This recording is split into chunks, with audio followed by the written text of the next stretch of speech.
Good evening friends. তো আজকে অনেকদিন পরে ইচ্ছা হলো একটু চিকেন বানাবো বাড়িতে, তাই দেখো নিয়ে এসেছি চিকেন। এখানে একটু আমার বাবা স্টাইলে বানানোর চেষ্টা করছি। তো আজকে কিন্তু একদম মানে মা রয়েছে, পারদর্শীভাবে শেখাচ্ছে, বলে দিয়েছে। অ্যাকচুয়ালি বাবার রান্নাটা আমি সত্যি যতবার করার চেষ্টা করছি ততবার ফেলিওর হয়েছি।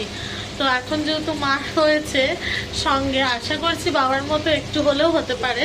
তো দেখো এখানে মাংসগুলোকে ভেজে নিয়েছি, আর এই যে চিকেনগুলো এখানে ভাজা চলছে প্রসেসিং। ঠিক আছে, এটা হচ্ছে কি বাবা বানাতো চিকেন দো পেঁয়াজা, খুব সুন্দর হতো খেতে। মানে আজও মনে পড়ে যে বাবার হাতের রান্না, যা সত্যি কোনোদিন আমি ভুলবো না। তোমাদের দাদাভাইও খেয়ে মানে বাবার রান্না প্রচুর প্রশংসা করেছিল, ঠিক আছে, অনেক তারিফ করেছিল। এখানে দেখো ইনগ্রিডিয়েন্টস লাগে পেঁয়াজ, ক্যাপসিকাম, পেঁয়াজ, লঙ্কা আর পেঁয়াজ কলির ঠিক এই জায়গাগুলো, ঠিক আছে।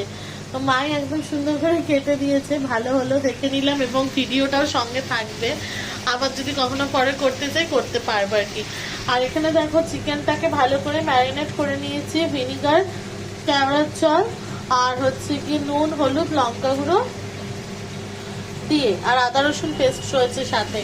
তো চলো ফাইনালি এটাকে ভালো করে কড়া করে লাল লাল করে ভাজবো। আর সাথে এই যে এখানে মা রুটি নিয়ে এসছে, এই রুটি ভাজছি।